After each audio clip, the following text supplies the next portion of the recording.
10-20 വർഷം മുമ്പ് 2000-ലോ 2001-ലോ മറ്റോ ആണ് ഞാൻ ബാംഗ്ലൂരിൽ നിന്ന് ഹുബ്ലിയിലേക്ക് യാത്ര ചെയ്യുകയാണ്. ഒരു പാസഞ്ചർ ട്രെയിനിലാണ് യാത്ര. നമുക്കറിയാം, ഇന്ത്യൻ ട്രെയിനിൻ്റെ ടോയ്ലറ്റുകളിൽ മനുഷ്യർ എന്തൊക്കെയാണ് വൃത്തികേടുകൾ എഴുതി വയ്ക്കുന്നത്.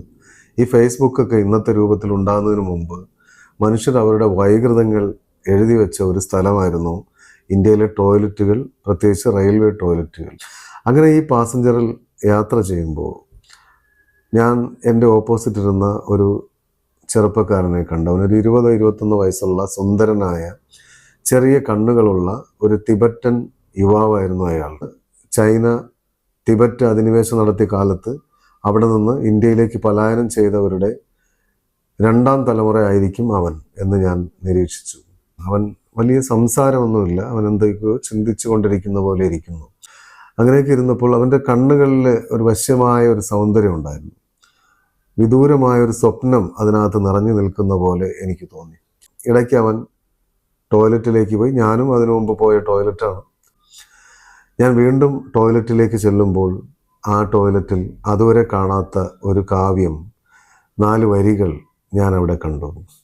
You may love girls but I love my Tibet. ഒരു തലമുറ മുന്നേ അവിടെ നിന്ന് പലായനം ചെയ്ത് ഇന്ത്യയിലേക്ക് വന്ന അഭയാർത്ഥികളായ മനുഷ്യരുടെ അവരുടെ പിന്മുറക്കാരൻ ഇവിടെ ഇരുന്നിട്ട് ലോകത്തിലെ ഏറ്റവും വലിയ പർവ്വതത്തിൻ്റെ മുകളിലുള്ള ആ പീഠഭൂമിയിലെ ആ തണുത്ത പ്രദേശത്തെ സ്വപ്നം കാണുകയാണ്. സ്വന്തം ദേശം എന്നത് അതില്ലാത്തവന് മാത്രമേ അതിൻ്റെ വില മനസ്സിലാവുകയുള്ളൂ. ദേശത്തെ നമ്മൾ നമ്മുടെ ഒപ്പം കൊണ്ടു നടക്കുന്നുണ്ട്.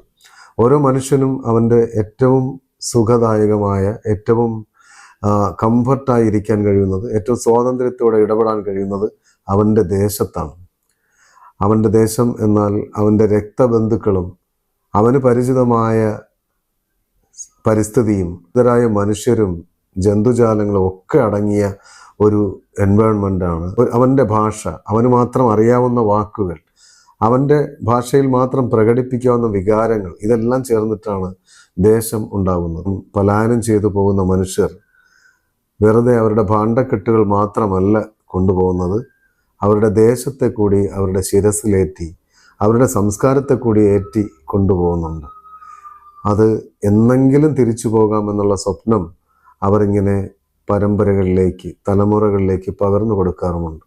അതിൻ്റെ ഒരു ഉദാഹരണമാണ് ഞാൻ ജീവിതത്തിൽ ഒരിക്കലും മറക്കാത്ത ആ സ്വപ്നം പോലെയുള്ള ആ വരികൾ. You may love girls but I love my Tibet.